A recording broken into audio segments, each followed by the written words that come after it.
Good evening, friends. I would like to welcome all of you on the behalf of USANA's Foundation for this webinar on the issue of gender security in Afghanistan and India's role in it. Okay.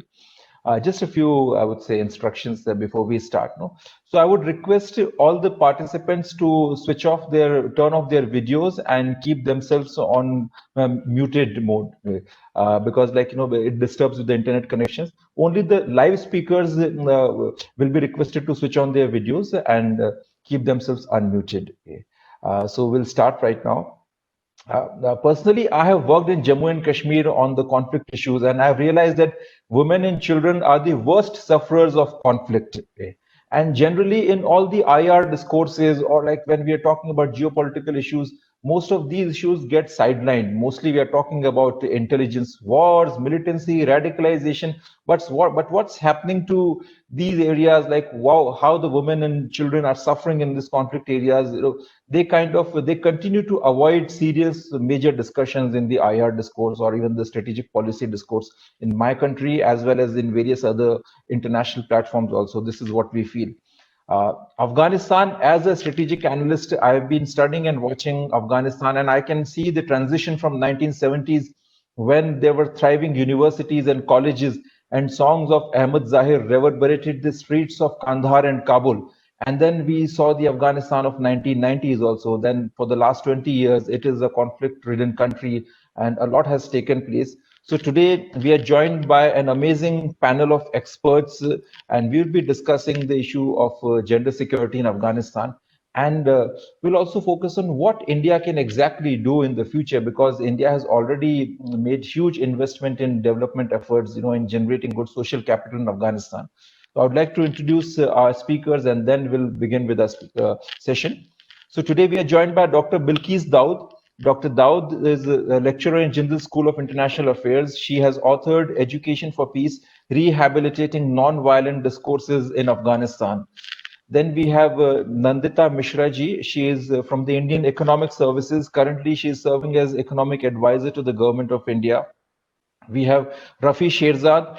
Rafi Sherzad is a project manager with the World Bank, and he is also working as assistant professor at Kardar University.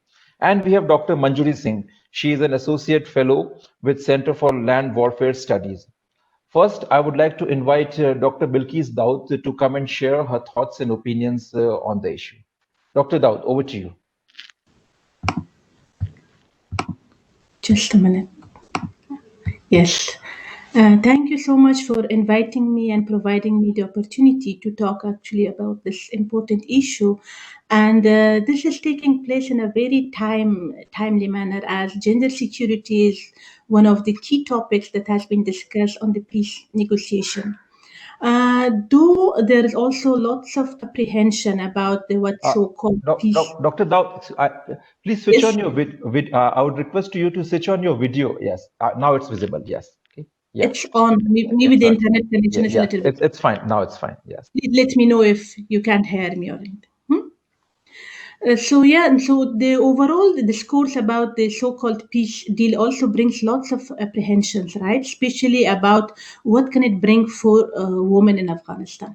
And mostly the apprehensions are because of two reasons. As you all might know, that the first peace deal that was signed by United States, it did not mention anything about Afghanistan constitution and women's rights. Which was a very worrisome point, right? And secondly, from the Taliban side, as we see that there isn't any woman representative. So it makes it a little bit, it makes it one wonder that how much they have changed since 2000. So the apprehension is that if the peace deal is going to take place and on the cost of, women's rights, so the gains that we had so far, that will vanish, right? And also, if you see the areas in Afghanistan that are controlled by Taliban, if you see their outlook to women's rights is not really encouraging. And in these districts that are controlled by them, Taliban restricted girls' education till 6th grade and boys' education till 12th grade. And even the curriculum that is changed to suit their ideological requirements. So in today's talk, I have divided the talk into three areas. First, I will talk about the concept of gender security and what it is. Secondly, I will come to the case of Afghanistan and I will talk briefly about the case of Afghanistan here. And lastly, I will talk about how India can play a crucial role. So when we are talking about the concept of gender security, right? The conventional understanding of security is, as we all know, is state security. How can state protect its citizens?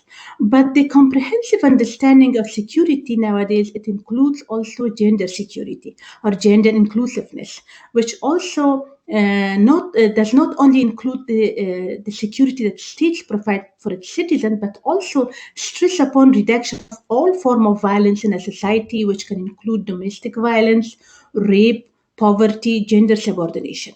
So this redefinition of security actually provided a very different point of view of the world and how the effect of that what's considered gender policy should be on a woman and how gender policies should be more gender sensitive.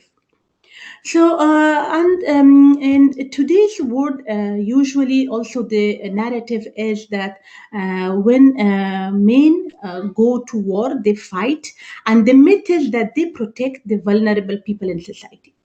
And while women and children are 90% of casualties in the modern war and 75% of refugees.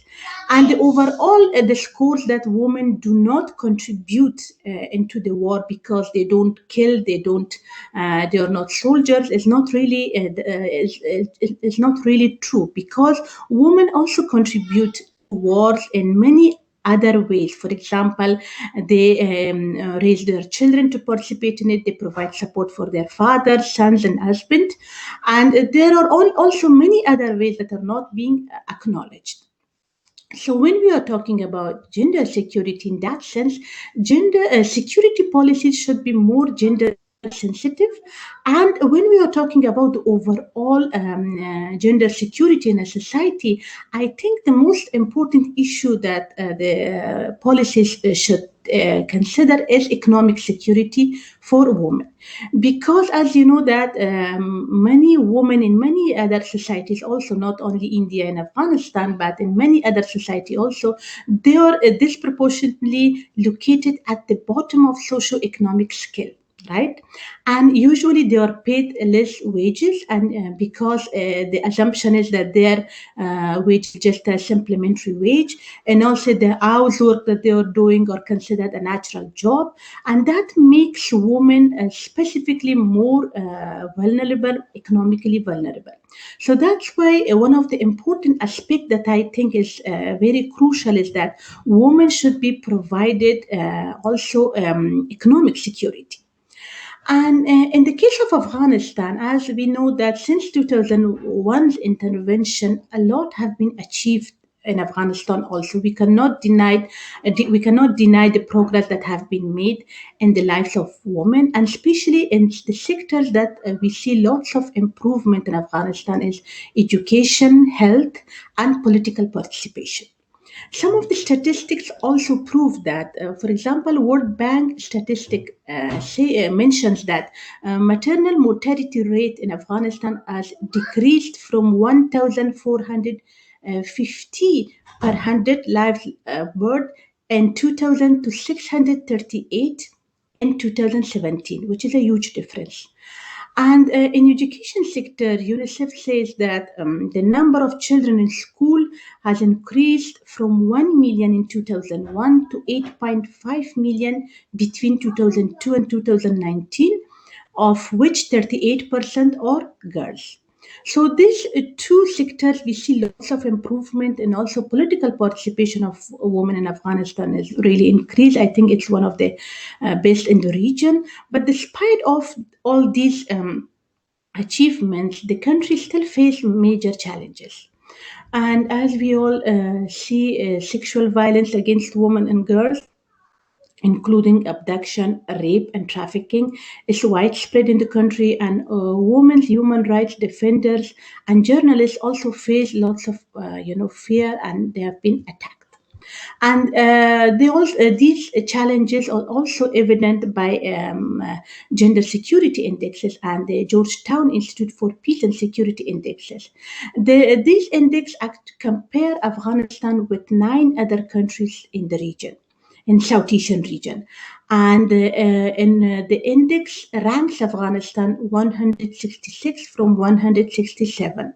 And this index studies different sectors, and in many sectors actually Afghanistan is doing not that bad compared, for example, to the countries like Iran and Pakistan. And in political participation Afghanistan is even better than India. But and also in the concept of preferences for boys, which is also an indicator in that index, Afghanistan is also better than India. But in other sections like organized violence, which means that the extent of insecurity in a society due to armed conflict, and also the safety in the community, of course, Afghanistan is at the bottom.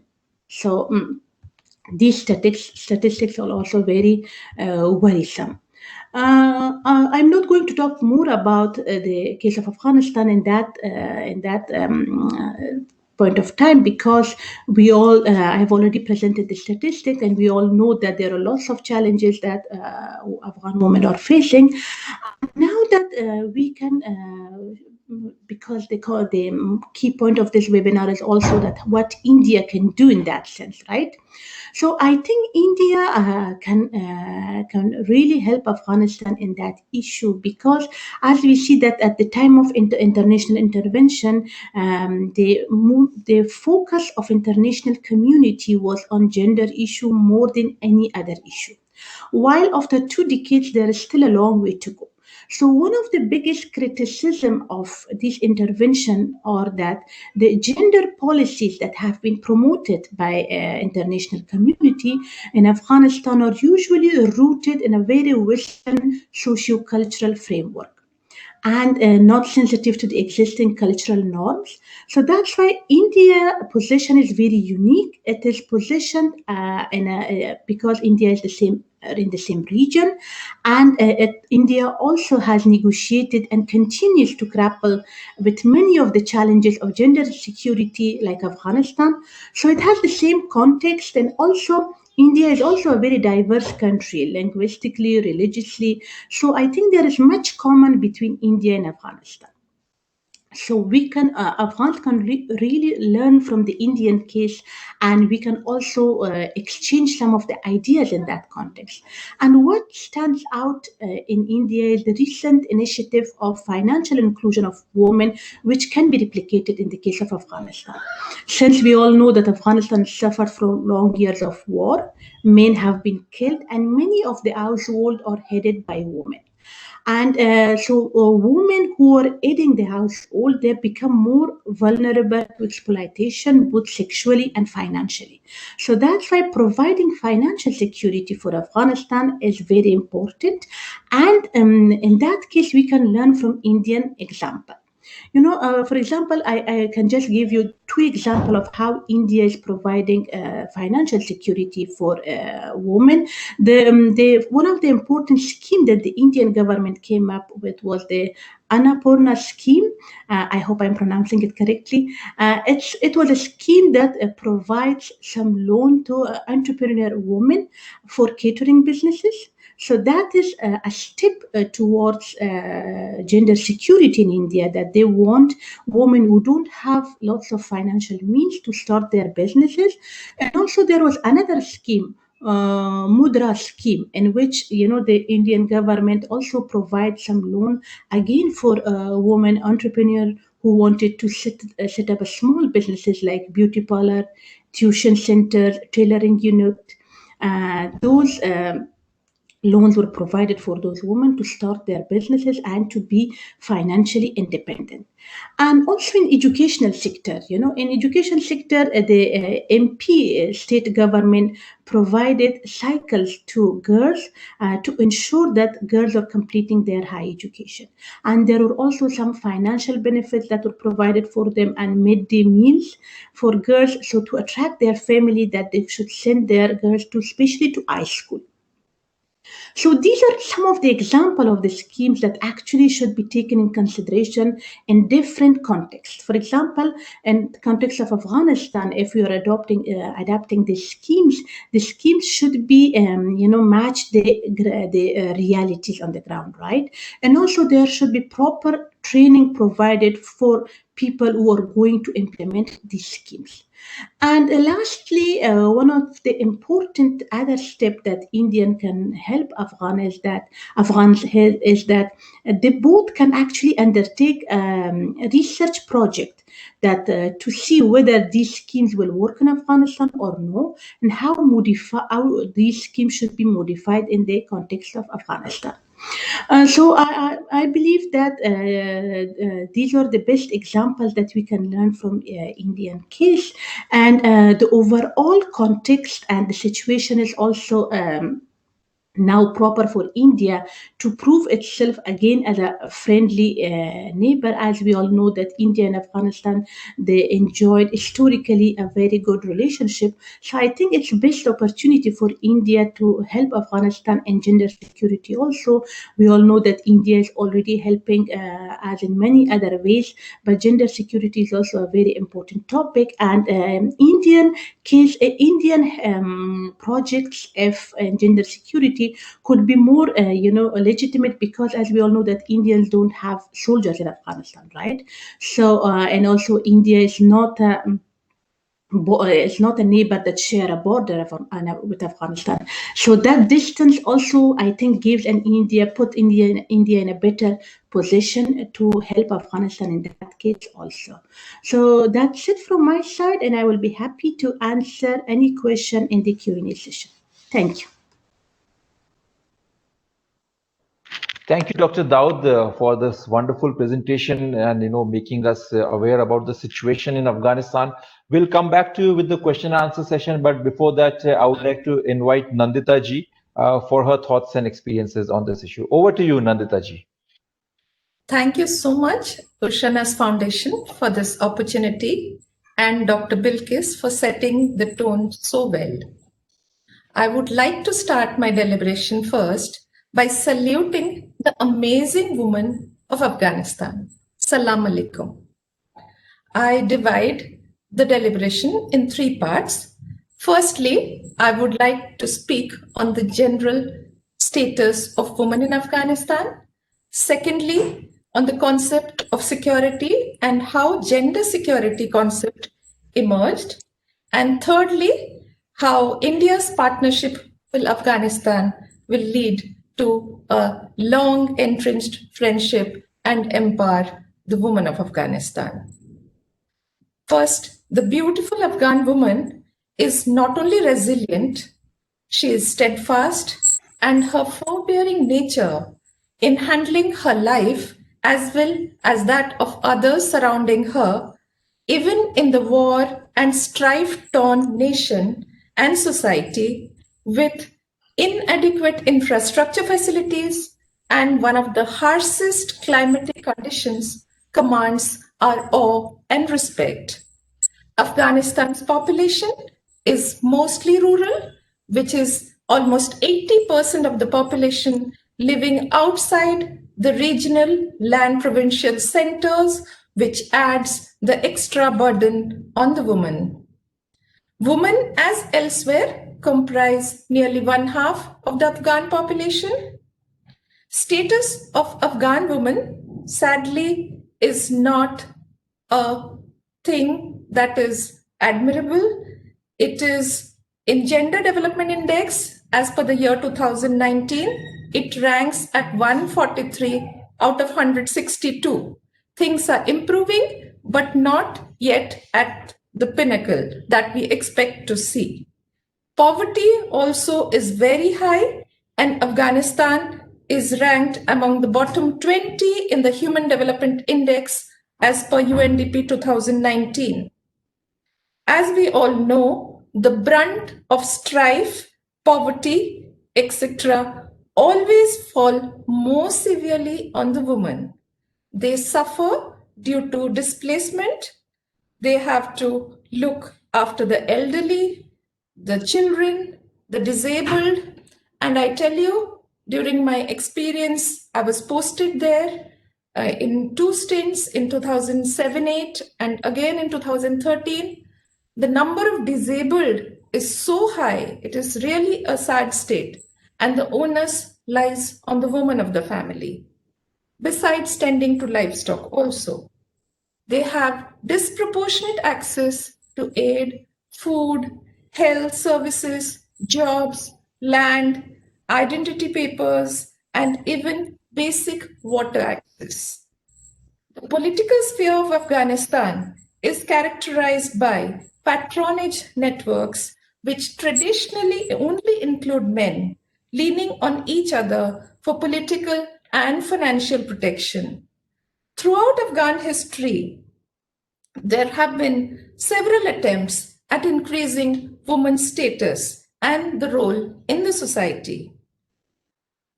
King Amanullah launched a reform program in the 1920s where he wanted to improve the position of women. He sought to make education compulsory for both boys and girls by opening schools and opening exchange programs abroad.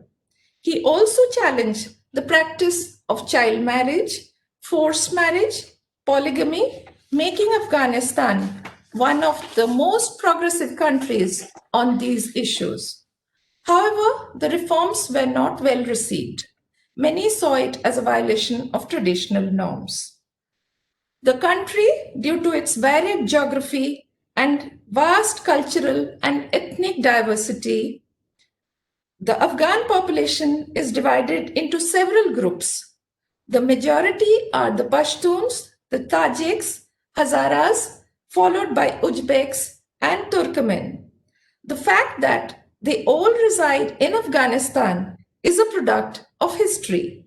Throughout history, Afghanistan has been part of several empires, which has been essential for the ethnic and cultural composition of the country today. Just as important as knowing who the people are is also understanding how they live. Naturally, there are great variations in social conduct, traditional practice, and levels of conservatism, which affects women's ability to participate in community life. Now, coming to the second part of the deliberation, we discuss on security. Security is a contested concept. Most scientists would agree that security is the absence of threat. In its traditional understanding in international relations, security holds state as the primary actor. However, security involves greater complexity than just looking at the traditional notions of defending state sovereignty and territory. Thus, for the past 2 decades, there has been greater focus on the individual as an alternative approach. The human security concept was first created and shaped in the Human Development Report of UNDP in the year 1994. The concept is usually associated with the UN systems. The 1994 report introduced 7 main categories of human security that include economic security, that is, being assured of basic income and employment, food security, that is, having physical and economic access to food, health security, that is, guaranteeing a minimum protection from disease and being unhealthy. Next is the environmental security, that is, protection from ravages of nature and threats such as water scarcity and air pollution. Personal security, that is, protection from physical violence at all levels, whether it is from the state or from other individuals or within the family. Personal security, protection from physical violence at, I've already told.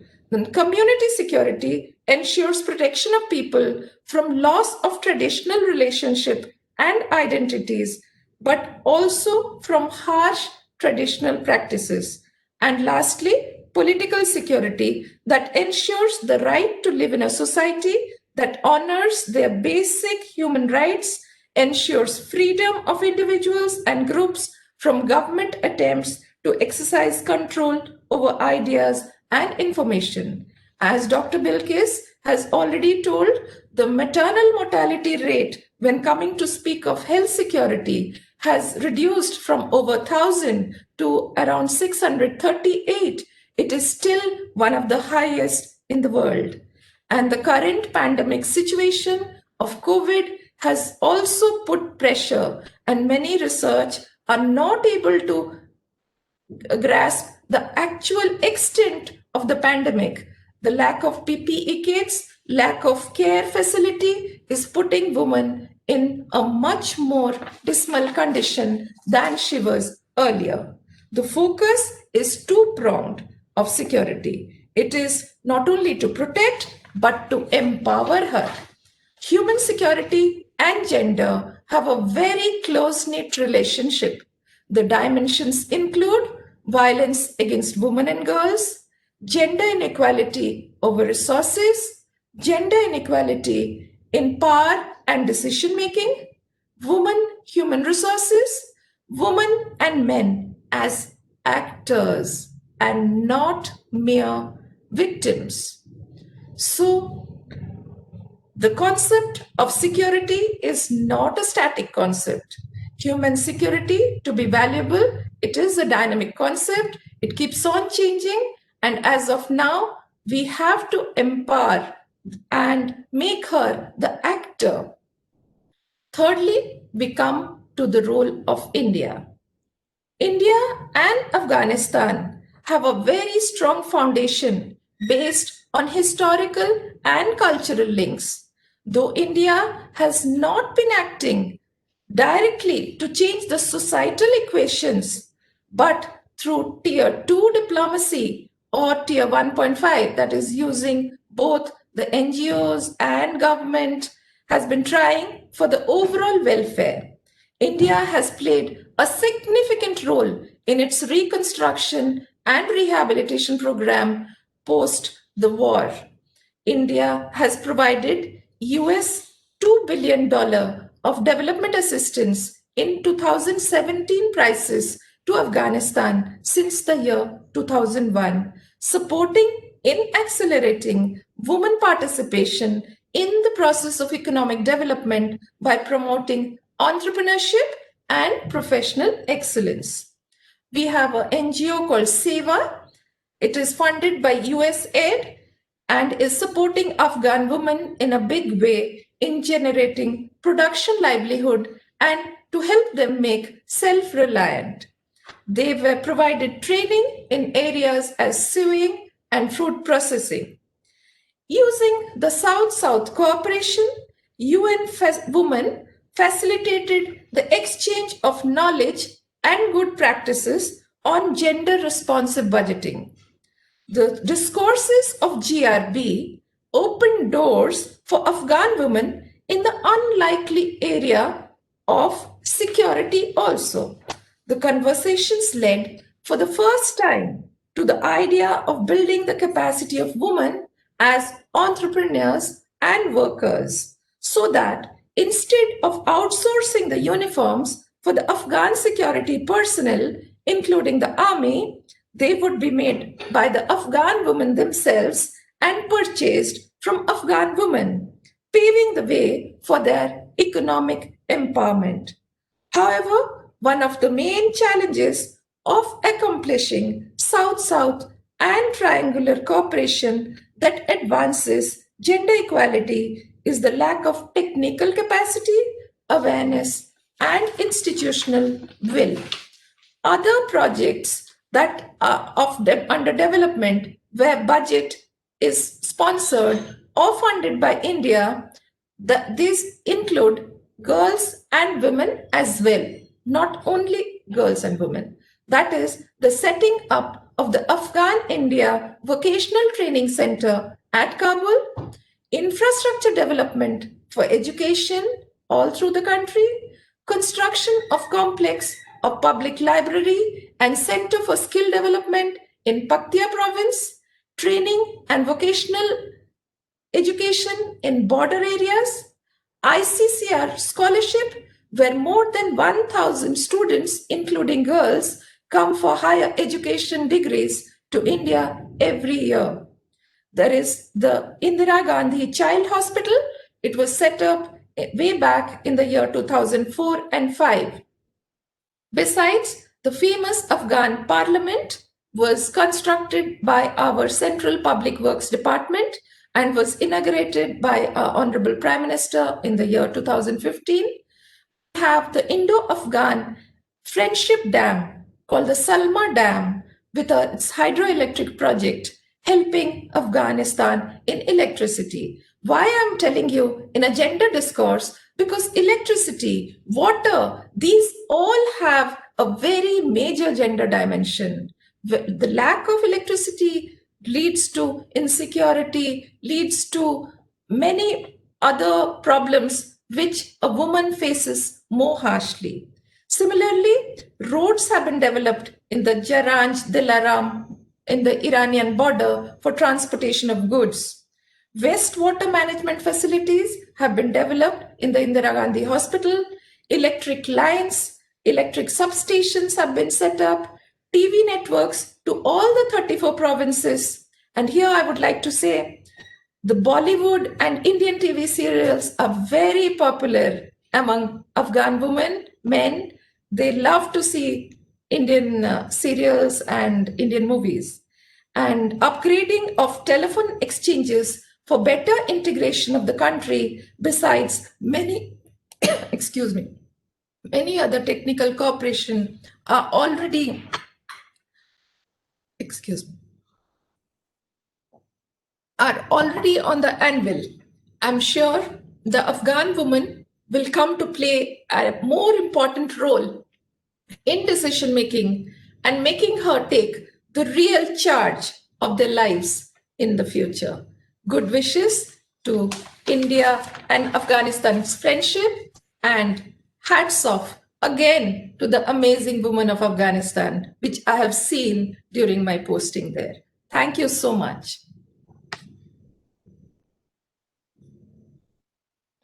Thanks a lot, Nandita ji.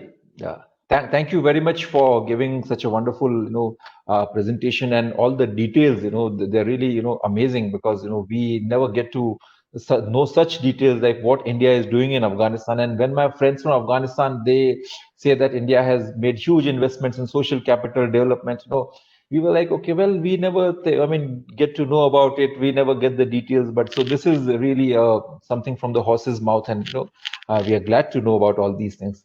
So we'll come back to you with the question and answers. And before that, I would like to invite Dr. Singh from Clause. Dr. Manjari Singh, please come and share your views on the subject. Okay.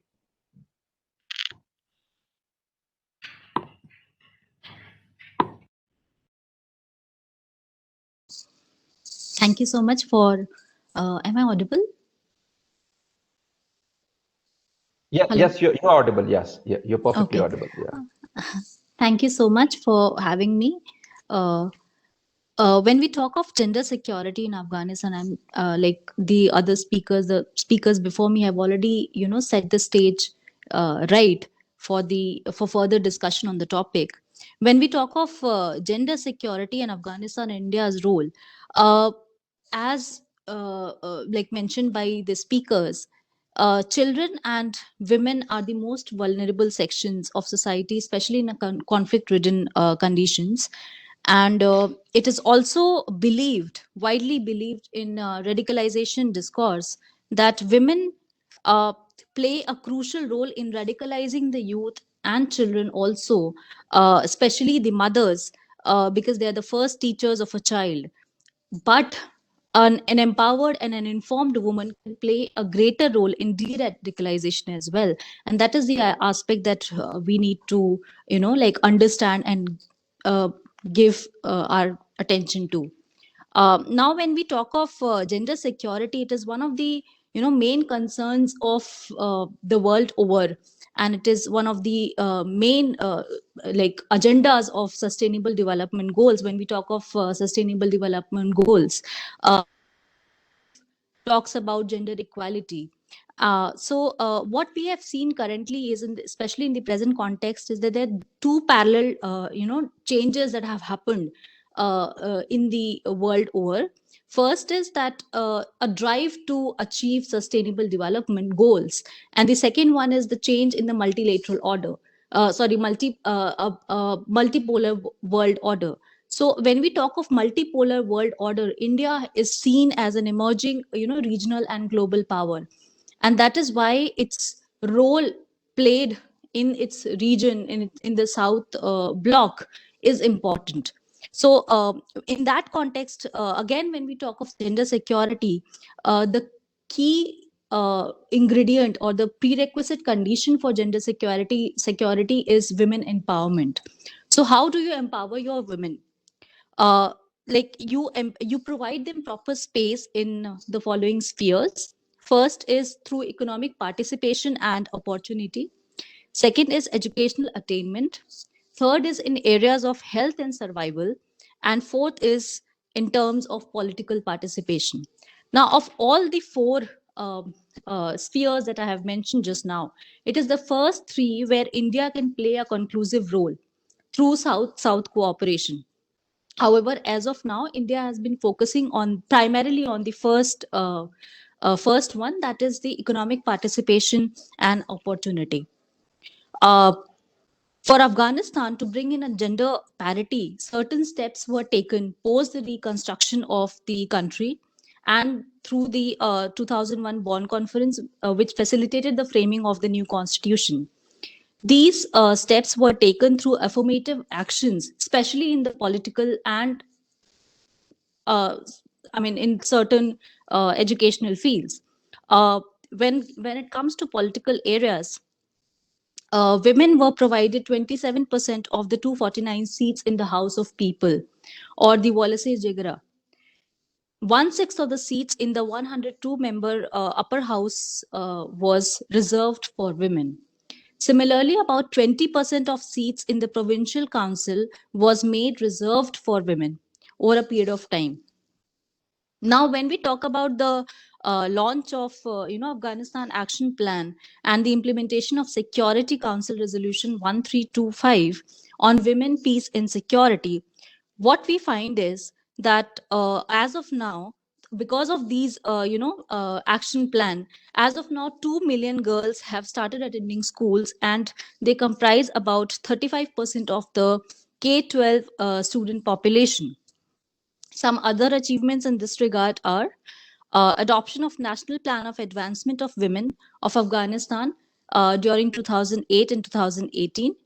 Uh, Growth of civil society organization. What we have seen is that there is a growth of civil society organization, especially the NGOs working in collaboration with women organization to deal with the gender issues in the country.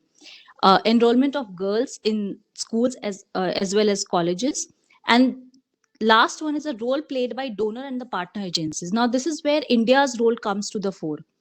India, through its South-South cooperation, as I've already mentioned, has been actively engaged in reducing the gender inequality by investing in women's economic development and educational sectors, by building more libraries and providing more economic opportunities to the women. So,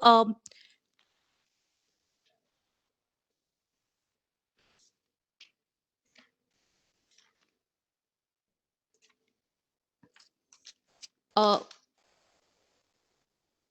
however, what we see is that the data that is available in terms of gender security is limited. And why I'm saying limited is because we don't see Afghanistan. Afghanistan is not mentioned in the gender gap report, which is published by World Economic Forum. And one of the main reasons is because of the lack of adequate data.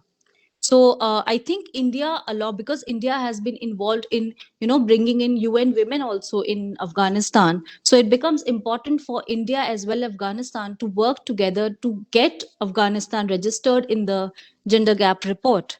Another roles that I think the roles have already been, nicely put through by the economic advisor, that India has been playing a crucial role in economic development by promoting entrepreneurship and professional excellence. It has also provided, through its NGOs, it has funded the education of Afghan women in vocational training. It has funded US $2 billion for development assistance, including it has also included UN women, as I said, and capacity building and capability through training programs. That is what India has been doing. But these are the very basic things that India has done as of now. What India needs to do is build in more schools and colleges, and especially for women. So that is one area wherein you can bring in, and as was stated by the first speaker, that India is seen as someone investing in development projects. So this is one area where India can make a difference in Afghanistan's development. So these are my views on the subject. Thank you so much.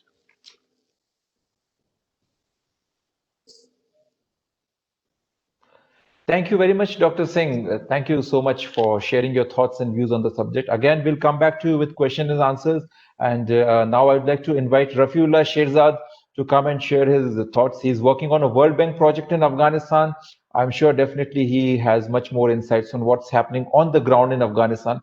Rafi, over to you.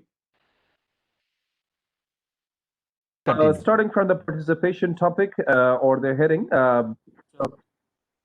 Okay, great. So from the participation topic, as we discussed earlier, we have a dedicated Ministry for Women Affairs. Although in practice, as Her Excellency, the diplomat who was working here, Ms. Nandita Mishraji, she has been posted here, and she must have closely worked with the ministry, that it is more of a policy ministry than actually implementation. So that's one of the things I have in my recommendations, that if the government of India would like to engage in gender security, one of the plans should be, and that could be a recommendation at the policy level, that the government of India could further work with the Ministry of Women Affairs to make it more practical and make it more, I would say, pragmatic ministry than just being a policy-making institution. Then in the parliament, as the speakers just kindly mentioned, in the region and in the world, I would say, compared even to the developed countries like US or European countries, Afghanistan has 27% women representation in the upper and lower house, which is, of course, significant since 2001. I would like to just emphasize not figures before 2001, especially the civil war during the Taliban, which, of course, they were severely oppressed.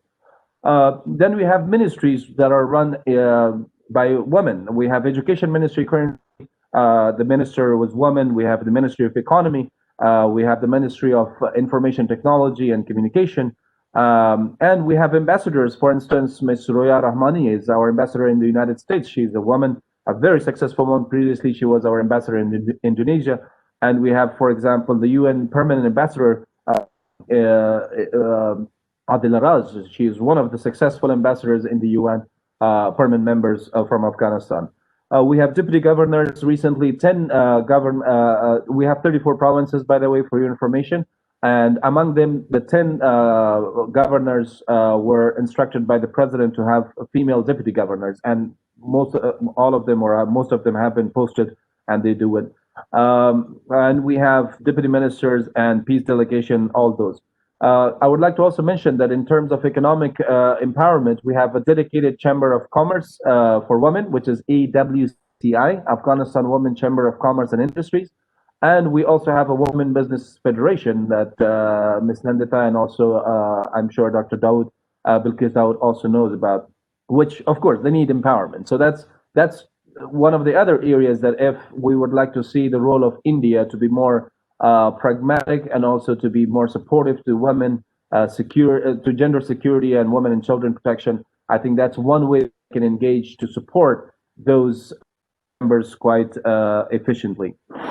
Then there are provinces in Afghanistan. We have 34 provinces, and I would like to mention to all the participants here in the room that Afghanistan is diverse. And in provinces such as Nuristan, the households are led and run by women. I think that sounds a bit very strange for you that in Afghanistan kind of context, how is that possible? Yes, we have Nuristan, we have Dar Nur, which is a district within Nangarhar, my own province. If you go there, actually men usually do the housework for the most part, and women do the field work, which, it's very agriculture there. So, and we have like two districts in my own province where they were controlled by ISIS for a little while, and it was almost completely destroyed. And they are run as well. If you go to Achin district, and if you see those families, and you must Google it, and you can see that the women run almost the entire family economic well-being. So those are the good things I would like to say mention, and also there are very very proud moments. For example, the robotic girls that were recently appreciated by the president, and they also got a chance to go to the U.S.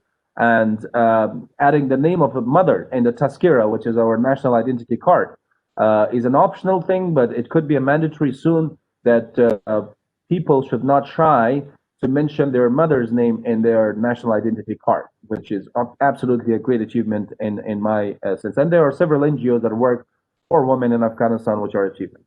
Now we go for promotion. That if is Afghan government doing enough to promote women?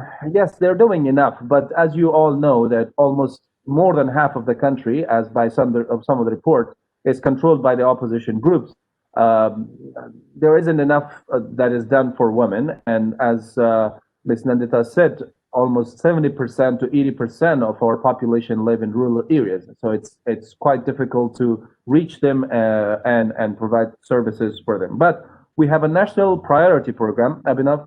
We have Afghanistan National Peace and Development Framework, which is a 5-year national document for Afghanistan, which was also presented in recent Geneva conference as well in November. In that, we have 10 priority programs. There's priority program for private sector development. There's priority program for other things. But one of them is WEE, which is Women Economic Empowerment. That's called WENPP. That's not National Priority Program, which is a guideline or which is a roadmap for the NGOs, for the governments, for all other actors to follow to empower women. So again, my recommendation comes here that if India wants to play a significant role in protecting women and also empowering women and children, I think that's one of the roadmaps that we can use because it's very well done. It's an effort of 1.5 years by World Bank and other major players in Afghanistan to develop those kind of documents. And we have a development programs by donors as well.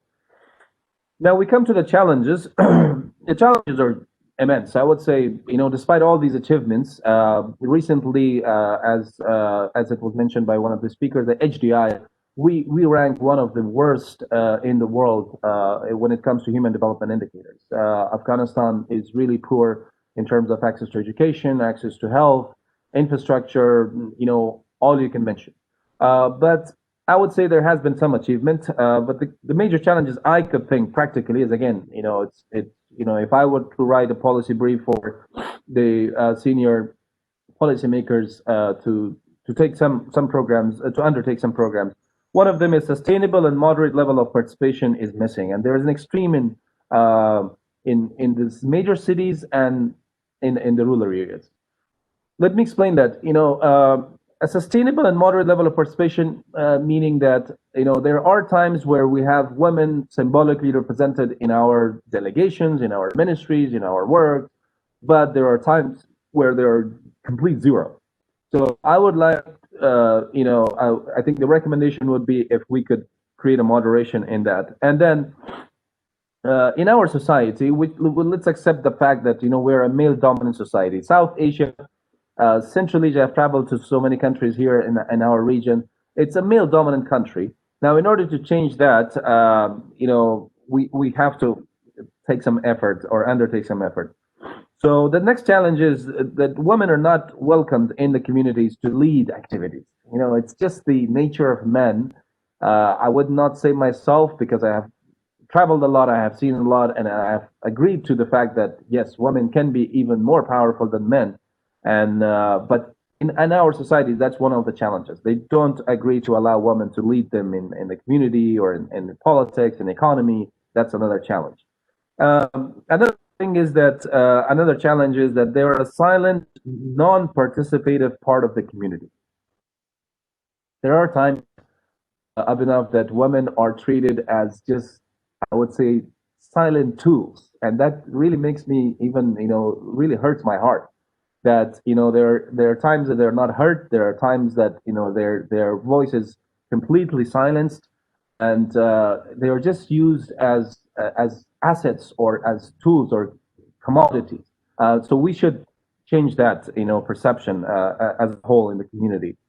And if they work in media, if they work in formal workplaces, they are looked upon in terms of like not good. They're looked upon down, and they're not given enough credit. Although they are the bravest, as Nandita mentioned in Afghanistan, I would say, including my own mother, who have raised like 10 children, and she's still, alhamdulillah, alive, and just like her, the ones who have lived through all the civil war and through all these challenges, and they have still made it through. It's significant achievement. Now, my recommendation, just trying to close down, is that let's try to change the behavior and perception of men that women for issues such as jahiz, or there's something in our society we call it bad, where if there are animosities between two families, in order to relieve that animosity, they usually exchange women as a gesture of goodwill, which women here just are exchanged as commodities. Again, that's very bad tradition. Early marriage, honor killing, miras, which is heritage and inheritance, sorry, and ownership and business. Those are the things that the perceptions of a lot of Afghanistan's population, I would say, just not in the major cities, but as we said, 80% is rural. Let's focus on changing those mindsets. That's number one recommendation. Second one is let's do it the Afghan way. Don't import customs or traditions that if they didn't work in the past. As it was rightly mentioned by Dr. Dawood, that if we bring and copy paste systems from Europe or from India or from other neighboring countries, that doesn't work. Afghanistan has its own very long history. We are very proud of our own 5,000 or even 7,000 in some of the history books. It says we have our own traditions. Yes, they might be bad, they might be good, but how can we work within that system to improve things, not bringing things to impose over the society, which of course is not sustainable, number one, and it will be too much of a reaction and backfire if we create that kind of system. And the great examples come from 1981, when the Russians brought their own system of liberation, and King Amanullah Khan. He was very smart, but one of the things that he was a bit fast about was changing the culture in a faster pace. And similarly, I would say nowadays as well, that's a bit not in a way that is acceptable in Afghanistan. The moment I would say if any major change happens, women would lose their position or their place in the society more time. Then let's focus on all women. That's one of the things I would like to also mention to your esteemed panel members and participants, that Afghanistan is not only Kabul, and it's not only Herat, it's not only Mazar-e-Sharif or Jalalabad, other major cities. Afghanistan is 34 provinces. So if there is any program, do not focus only on Kabul. And if you change anything in Kabul and you are proud, that is not. And that's what happened in the past. A lot of other regimes that have failed was because they thought that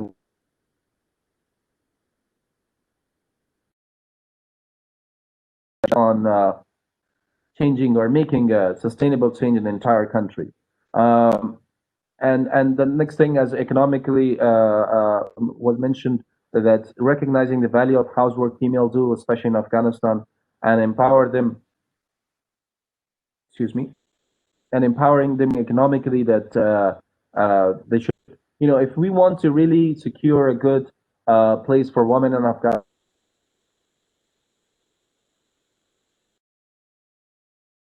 that because in Afghanistan now money has this very strong value, and if you want to give more, I would say, respect and more position in the society for women, give them more economic tools, and so that the men would listen to them. That's my recommendation.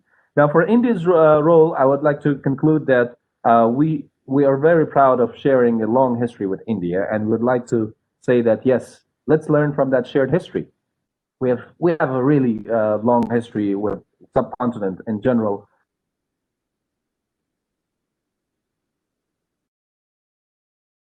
to making it a success from learning from the history. Another thing is financial inclusion programs that I'm so inspired by the Indian NGOs and government programs that they do for the women.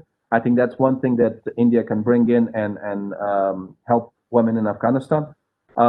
In terms of media, I would say yes, we have almost 34 TV channels, but we're still not mature.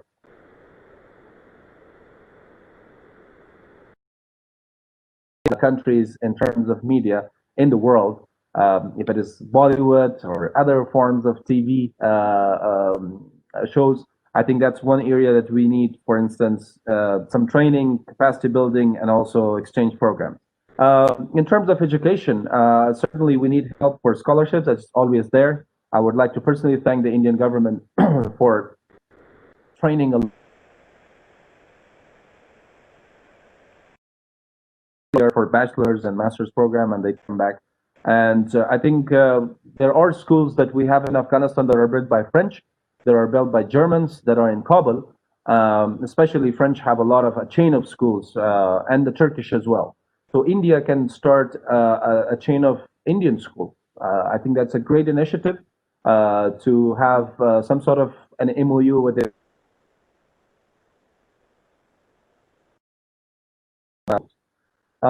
For rural development, of course, it was mentioned before.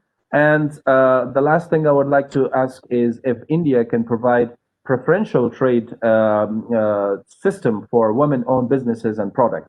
I know currently that India is immensely helping the Afghan traders in terms of tariff and in terms of customs. But if there could be an additional incentive for women traders to trade between Afghanistan and India, either through air corridor or maybe through land, but that could really help them because we have so many women entrepreneurs that need that kind of help. So with that, thank you so much for listening, and I'll be here to respond to any questions.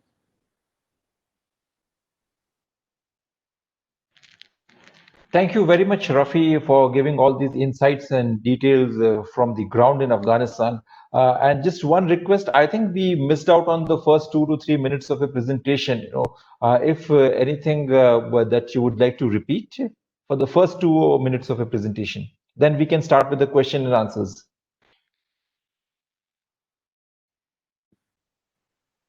Sorry, I didn't have many important things, but I just had some general points about participation of women in Afghan society. So nothing major, but I just pointed out their participation in being ministers, having a dedicated ministry, being 16% of the labor force, and having a dedicated chamber, and all those things. So just a summary of that.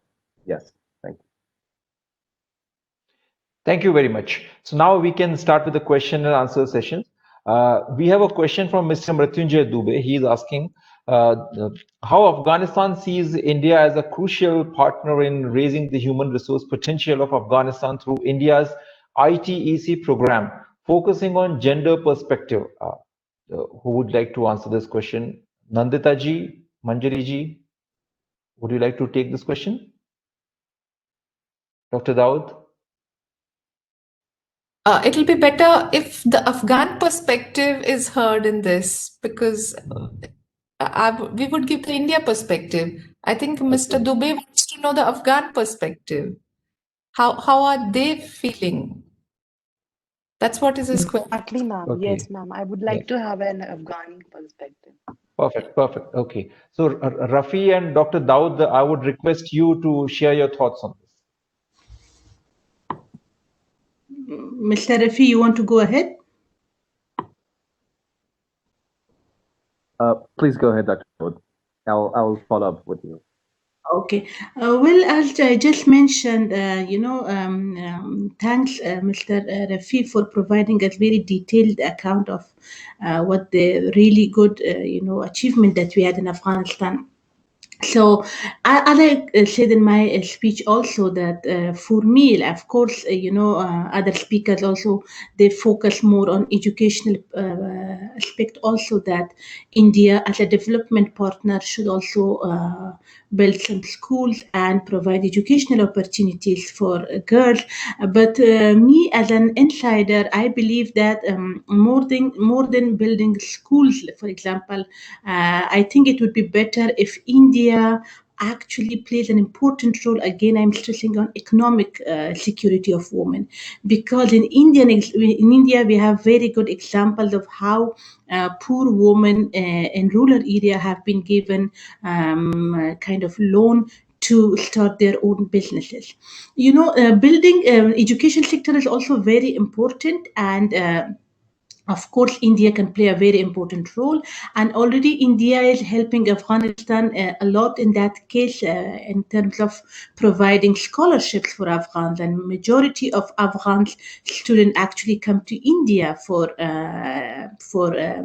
studying, right? So that India is already playing a role, and so for me, again, economic issue is more important, because we have in rural areas, as Mr. Rafi also mentioned, that when we are talking about women's rights in Afghanistan, it's not only Kabul, it's not only major cities, it's also women who are living in the very remote and far area, and that, they have no exposure, and they have no opportunity as such. So that will be really, India can play a very important role in that sense. And also, other speakers also mentioned about the role of Indian civil society. As we all know that India has very lots of success story in civil society, and Afghans can really learn from Indian context in that thing also. And in the IT section is also very important. And as you all know that in a traditional society like Afghanistan, usually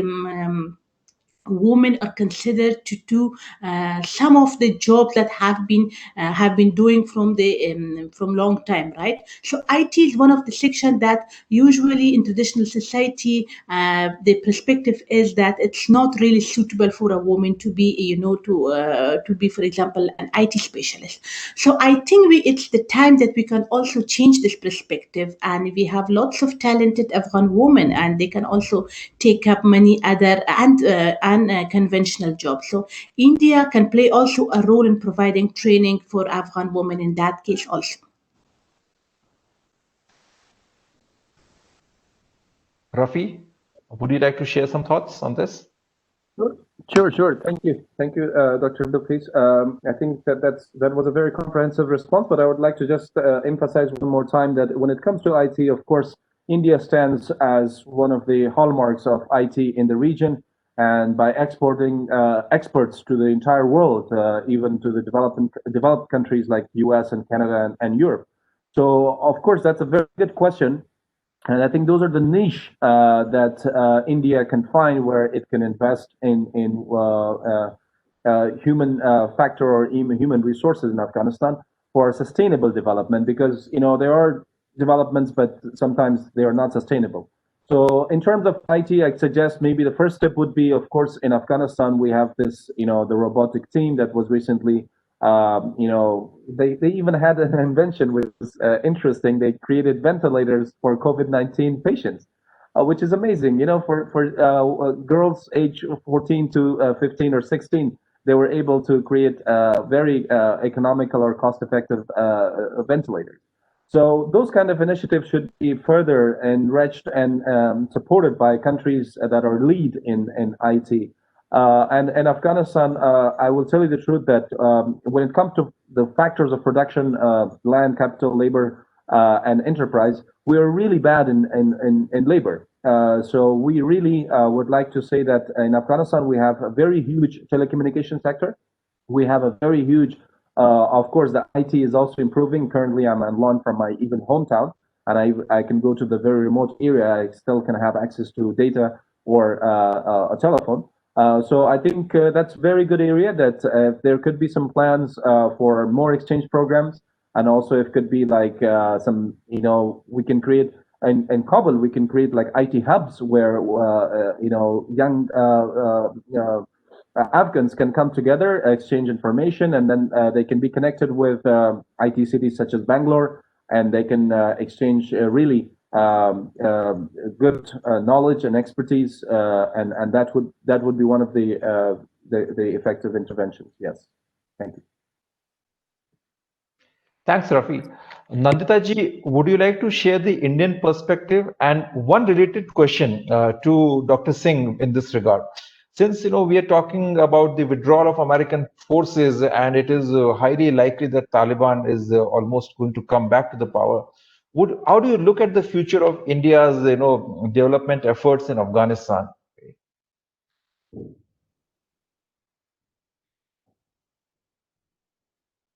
The question was for whom? It's to both of you. I mean, I would like you to share the Indian perspective on the development efforts in Afghanistan, like the different potential areas of collaboration which Rafi and Dr. Daud discussed. And the related question on the future of development efforts in the wake of Taliban coming back to power is for Dr. Singh. Yeah.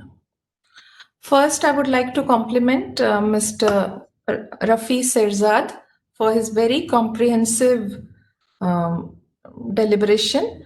I would like to say that the ITech part, which Mr. Dubey asked, that is the India's what India has been doing with many neighbors, and out of that, Afghanistan is one, and this has been on since quite a long time.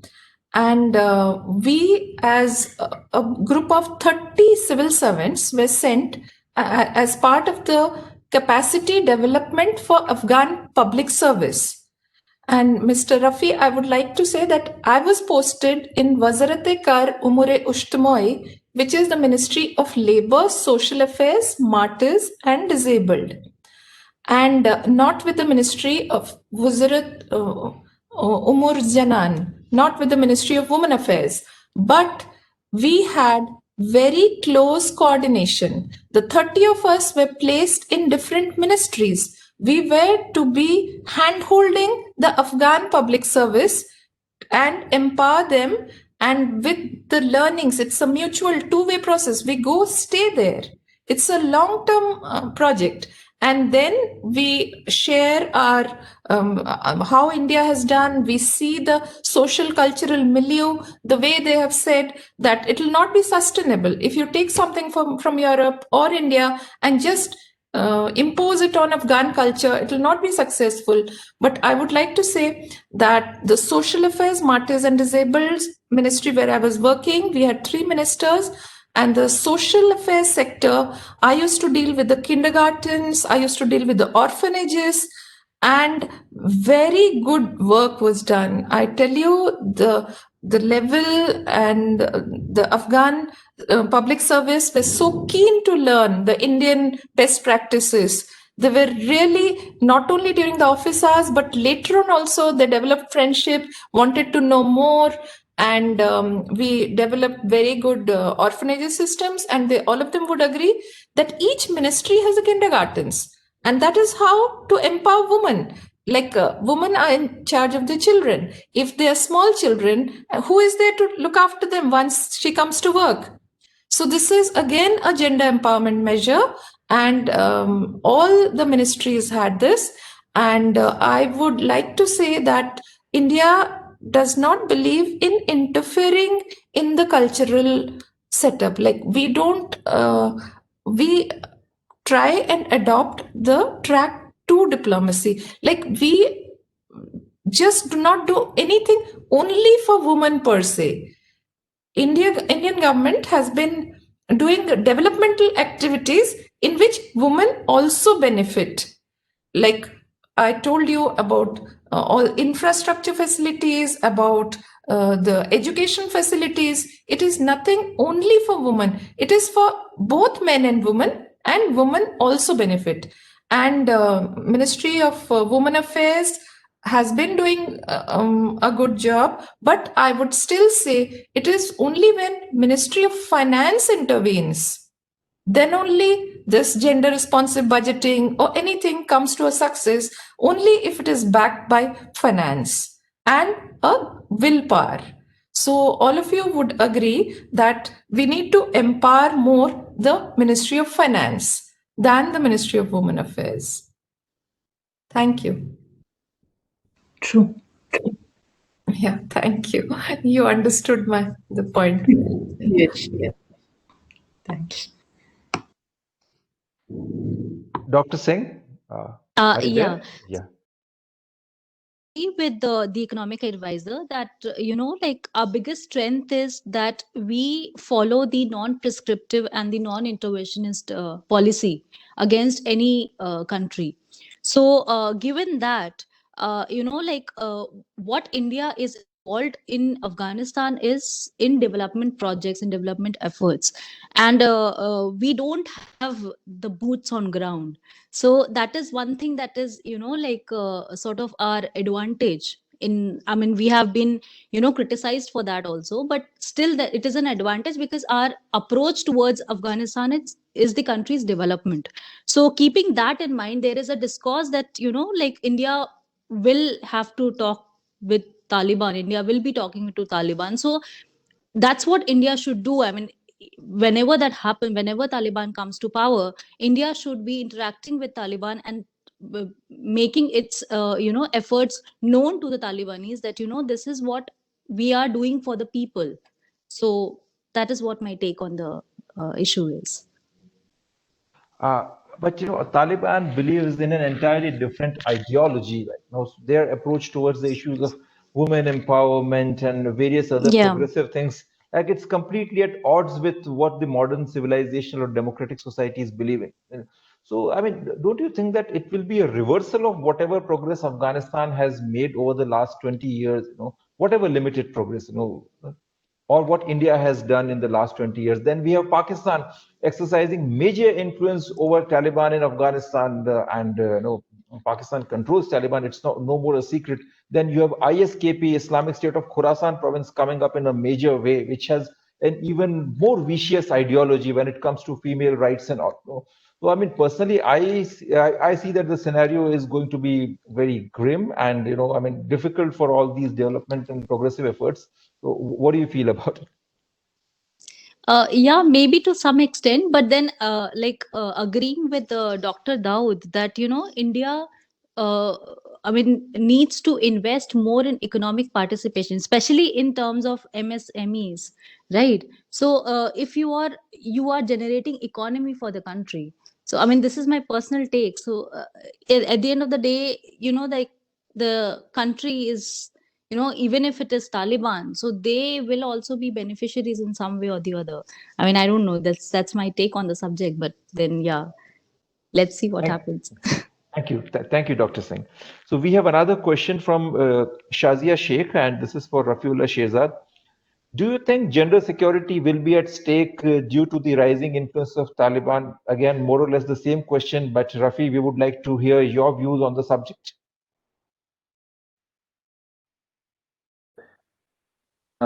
Well, thank you for the question. Well, it's unpredictable. To be honest, the details of what is being discussed between the Afghan government delegation and the Taliban side in Qatar is not being discussed so much in the mainstream media, unless anybody has inside information of what's going on there.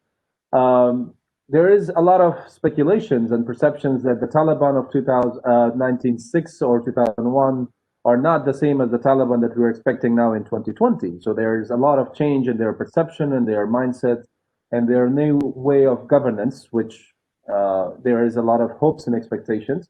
So yes, we keep our hopes raised, and we would like to see some positive gestures in the negotiations. And then once, if there is reconciliation between the government and the opposition groups, we hope to see, but I don't know the details, to be honest, because as you all know, even now the negotiation talks and discussions have been suspended for another 20 days. There's a planned suspension, but as again I said, there are speculations that things might be positive, but we don't know the details. Thanks, Rafi. Uh, I have a question regarding. I mean, so we all hear about conflict in Afghanistan, when what has happened to Afghanistan after the arrival of Taliban. But I would like to know a little bit more about this Pashtunwali code of society in Afghanistan. What were the traditional social structures which were so empowering for females? I mean, as you mentioned about this Nuristan area where females lead the households. So can anyone just, Dr. Daud, Rafi, would you like to share some thoughts on the Pashtunwali, which is, I mean, almost extinct now in Afghanistan?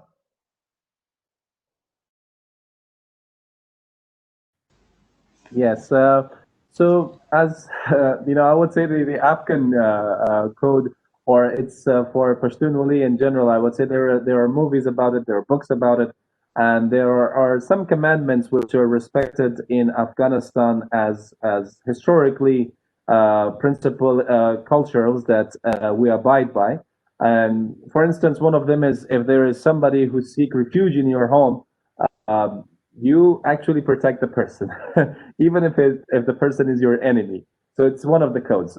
For example, the rest is, the other one is if there are issues or conflicts within the community, you resolve them through jirgas, which are the local dispute resolution systems. The other ones are, for example, when it comes to war and conflicts, you protect children and women. So those were actually, I would say, you rightly mentioned, Abhinav, that in the past, at least since my childhood, I remember it's been all war. I was born when it was, the war was going on. But I remember from the times that, especially in not in the major cities, but in the rural areas, all these codes were respected, all these codes were followed. And yes, there are issues, as I said. We cannot say that all of them were perfect. Yes, there were issues there that still need to be. There's a lot of work to be done in order to correct them. But they will take a long time, because behavioral change is not something we want to see in a single day or maybe overnight. But it takes a lot of time. There's a lot of projects that have been done in the rural areas for the community development, especially for making sure that the children and women protection are there. But yes, most of them have been taken away from the society because of all the civil wars and all the changes in the values. In the past, in the societies of Afghanistan, there were values that were held more than the financial or the material aspect of the other side. But now, I would say since the fall of the actual government of Afghanistan, I would say since the 1991 or even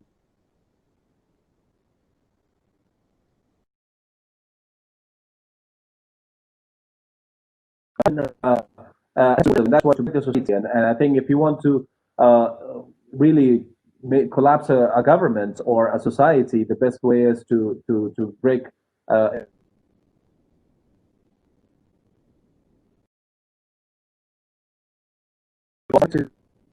We have not so much, and we don't have so many of those Pashtunwali codes, or say even still, I would say in rural areas they might be respected, but not so many nowadays. Especially with the capitalism, the focus has been more on material and financial aspects than the values of the society.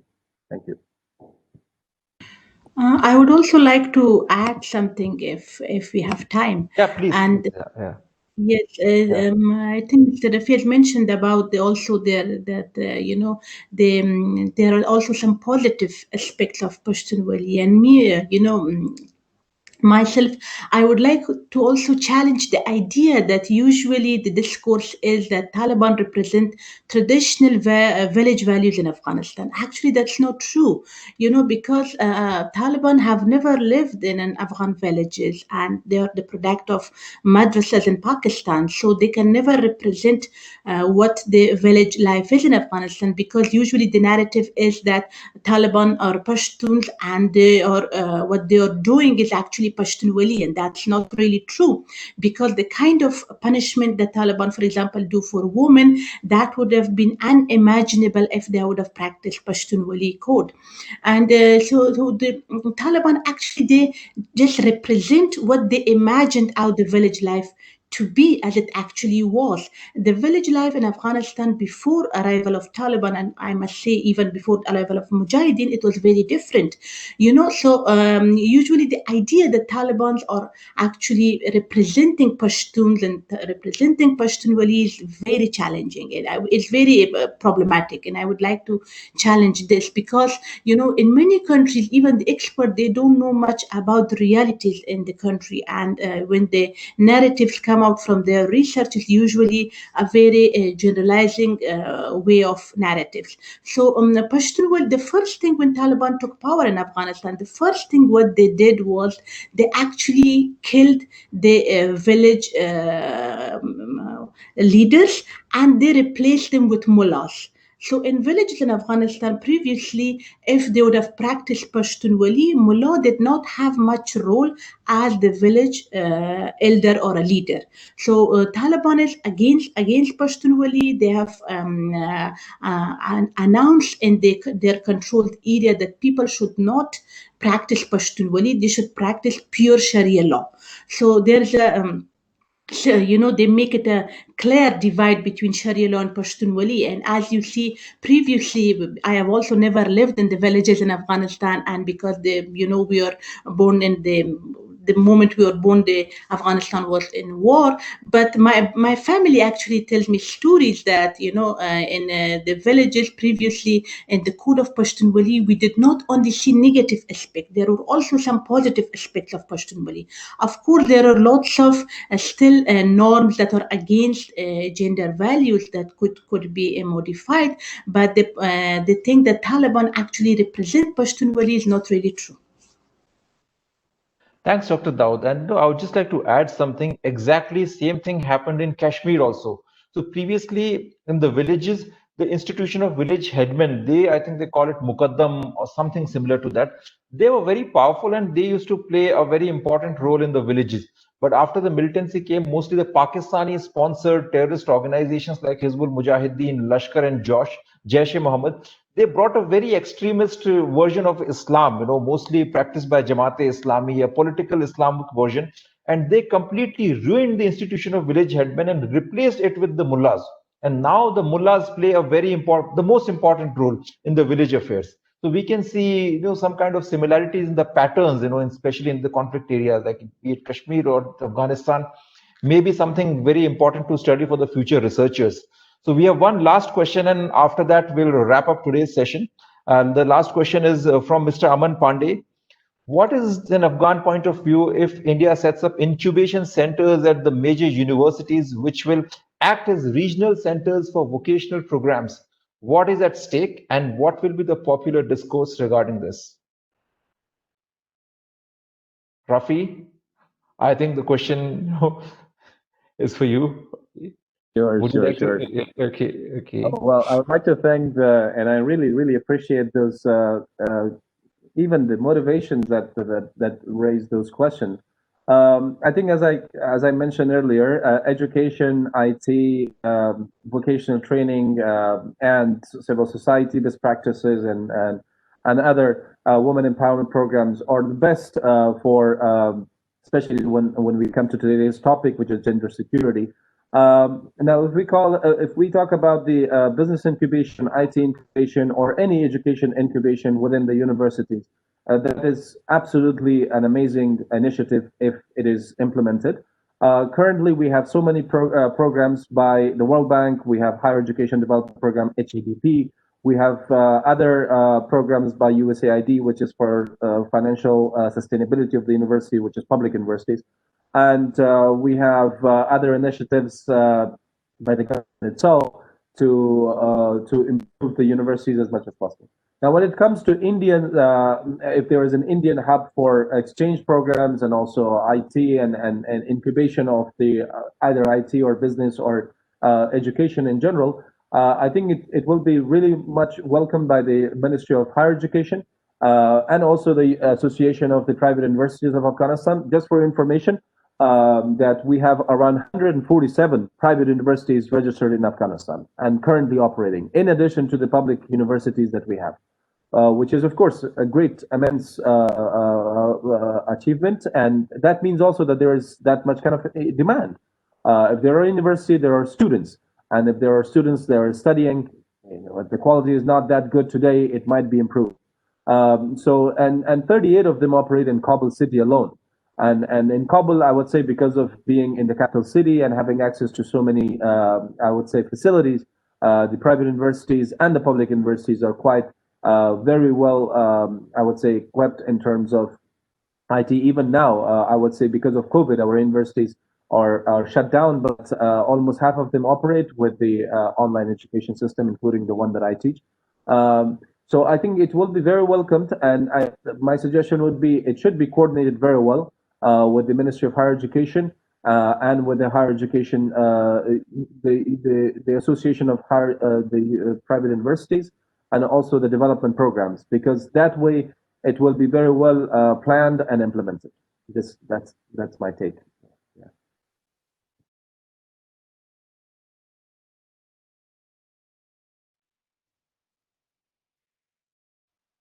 Thanks a lot, Rafi. And with this, we come to the end of this session. Yeah, and I feel that, I mean, we got to learn a lot about Afghanistan today. I would like to thank all our esteemed speakers, Dr. Bilkis Daud, Nandita ji, Dr. Manjari Singh, and Rafi Shirzad for sharing your thoughts and insights on what's happening in Afghanistan. And just, I mean, I feel that, I mean, though we have done, I mean, India is doing a lot of development efforts in Afghanistan, but still, like, even at an academic level, there's a lot required to study Afghanistan in detail. Okay? As Dr. Singh rightly pointed out, that there's an acute lack of data regarding the development and women issues in Afghanistan. Those things also need to be taken up at an academic and research level also, and other issues also, like the issue of this whole Durand line and the Pashtun identity. What Pakistan is doing with the Pashtuns in its territory. Okay, all those things also need to be studying to understand all these nuances of Afghanistan. I'm mentioning all these things. They may sound a little digression, but still I'm mentioning towards the end because Dr. Daud mentioned about this whole idea of Pashtunwali, which is a very, very interesting topic. And as she rightly mentioned, that it is completely at odds with the values Taliban is propagating or Taliban is projecting to the whole world. So we need to know Afghanistan in its own nuances and the local culture, the local value system. Okay. With this, I would like to end today's event. And before I end, I would request all the participants to switch on their cameras for a minute, because our team needs to take pictures, for our website and for our records. Okay. So I'd request you to switch on your cameras, please. And yeah.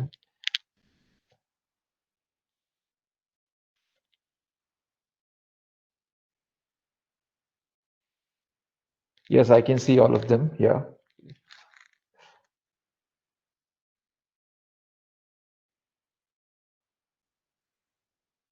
Thank you very much. It was such an honor to have all the speakers and the participants today in this amazing discussion. And we would come back with one more, like more webinars in the future on some of these interesting topics. Feel free to reach out to us if you want to write for our website, any articles or anything, commentaries. Okay.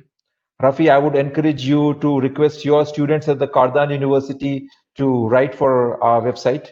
Dr. Daud, I would encourage you also to please motivate your students to write for us. Okay. Sure. Thank you. Thank you. Looking forward to a continuing engagement in the future. Good night.